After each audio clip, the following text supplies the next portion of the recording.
I'm so sick of these sticky gel pots. This gel is like everywhere.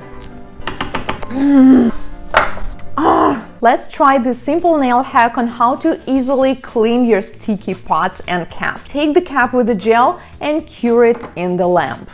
Yeah, it's that easy. And now we peel the cured gel. Oh my god, this is so satisfying. You can also use this trick for empty pots if you want to clean it and then to use it for something else. We started with the most simple and innocent nail hacks. 10 more are coming up, and the last ones are going to be the most crazy ones. Another big problem with gels in a pot is some of them are leaking. So we have this gel everywhere. And now that we know a trick on how to easily clean them, this nail hack is going to help us to avoid it at all. So one of the reasons some gels are leaking is because of the pressure inside of the pot.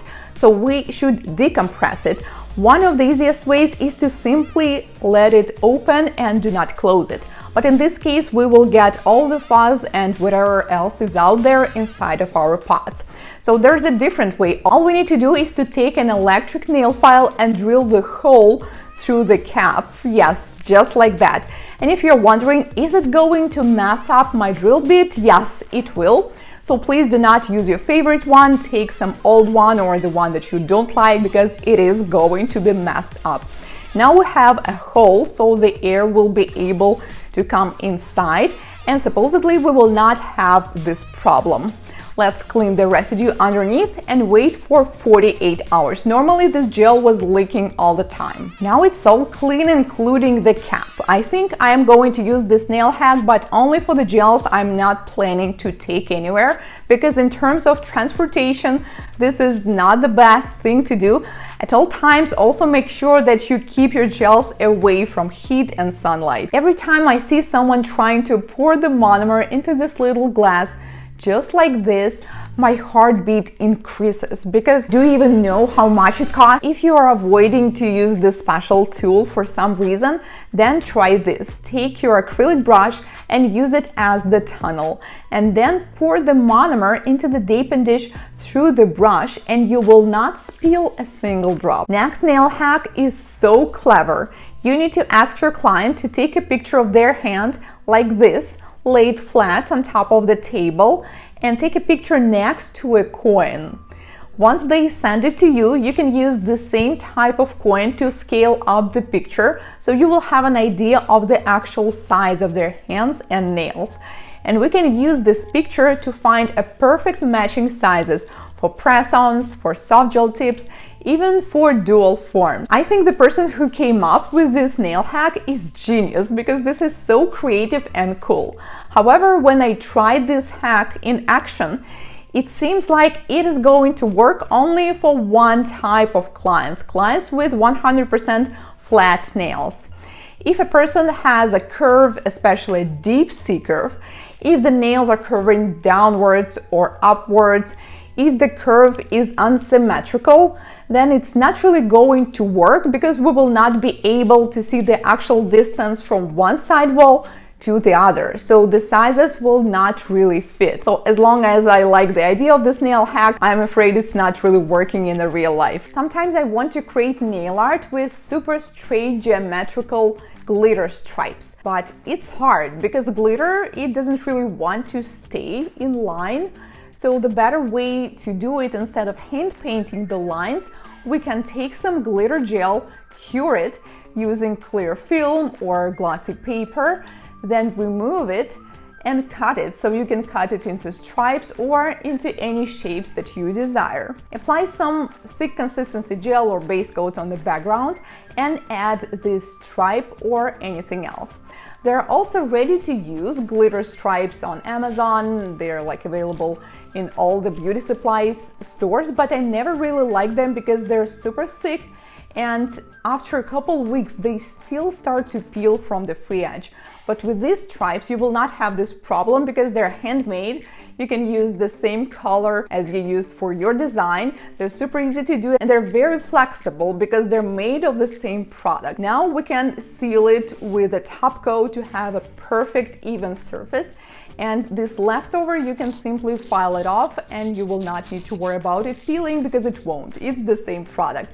So this nail hack is definitely working. Imagine you're using your favorite gel in a bottle and it's almost finished.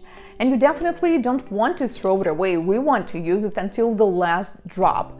But it's not possible to reach it from the bottle. The best solution here would be to put it into the pot, which is not so easy, especially if it's a thicker consistency gel. So this is where this nail hack will be helpful. We need a plastic cup, cut it in half first, and then create a hole in the middle. Size of the hole depends on the size of the bottle that you're using, so please do some measurements to make sure it is going to fit inside.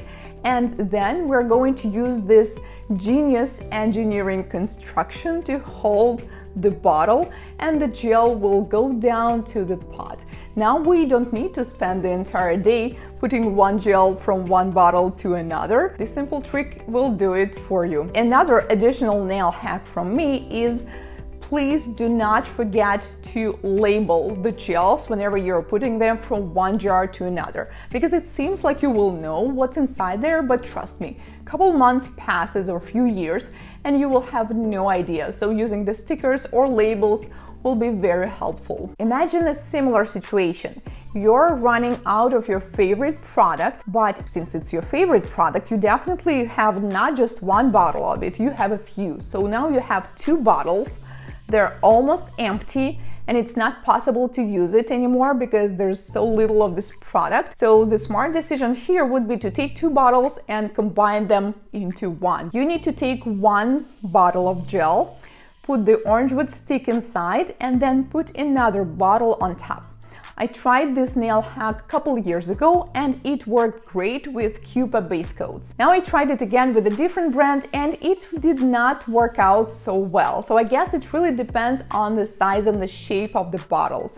If they're flat or oval shaped, it's not working very well. This nail hack is going to help us to apply dry flowers and not worry that some parts are going to go up. All we need to do is to take a little water and put them inside of this water.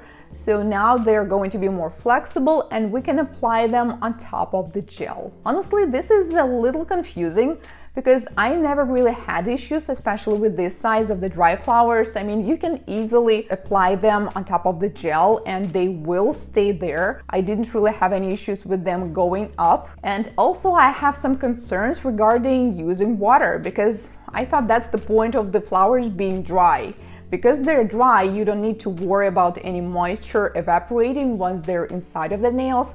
But now that we have this moisture again, I'm not sure, guys. Even with the bigger size of the dry flowers, I could easily apply them on top of the gel. This nail hack is working, but I just don't get it. What's so nail hacky about it? I mean, how is it really helpful if we can easily do the same thing without the water? I've been using this nail hack for years, so whenever you're working with accessory that just doesn't want to stay there, just don't want to take the shape or curve of the nail, this is what we can do. So this is the most naughty nail accessory I could find.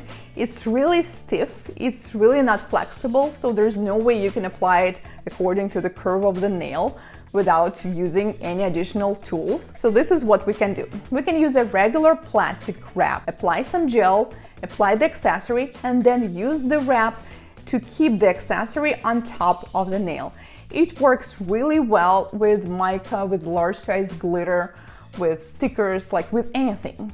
So once you cure, the accessory is going to stay there, and now we can seal it with a top coat and not worry that it's going anywhere. So this nail hack is definitely working. Hand-painted designs look so cool, but unfortunately not all of us are capable of doing them, including me. But we really want to. So this is what we can do. There are so many cool designs and design ideas on the web, especially on Pinterest. So what if we find the one that you like and use it as a stencil? So you can use the screen of your phone or your tablet, put some clear film on top of it, make sure that you secure it so it's not going to go back and forth, and hand paint the design right on top of it. Yes, just like that. So after hand painting something like the stars or leaves or whatever you decide to do, we can cure it and then transfer it onto the nail. So basically we did hand painted it, we just used some stencils to help us. So I think this is a really cool technique. It's pretty time consuming, so it's not really as easy as it seems. But if your goal is to master hand painting, I think doing exercises like this would be a great idea. This nail hack is crazy and dangerous, so please do not try this at home. So many bubbles inside of the gel pot. This is very common. So in this nail hack, they suggest to use fire. No, not the fire that's burning inside you, the actual fire, to place it right next to the bubbles and scare them away. Yes, I'm not joking. This is an actual nail hack I've seen on Instagram, and you probably seen the signs on any nail products that always say keep away from fire. So fire is not something you should bring next to the gel, and this is what makes this nail hack so weird and crazy. But you guys know that my curiosity obviously is stronger than any safety precautions, so I still decided to try it. I'm really hoping that I'm not going to blow up the entire building. Please subscribe, because now you guys have an idea of how much I'm risking just for this video. It was scary, but the most shocking part is that it's actually working. These bubbles are disappearing. So I assume this has something to do with the heat, because there's a different way to get rid of the bubbles. I used to put my gel pot on top of the heater, and this is what makes similar process like when the water is boiling, so all the bubbles come up. I would say this nail hack, even though it is working and doing its job, is still not good. I mean, it's not something you would do every day in the salon. Also, there is this little residue from the wood of the matches that was going down inside of the gel pot, which really messed with the color of the gel. Like I said, this is just very dangerous. So even though it worked, this is not something I would recommend to do. Let me know which nail hack did you like the most in the comments.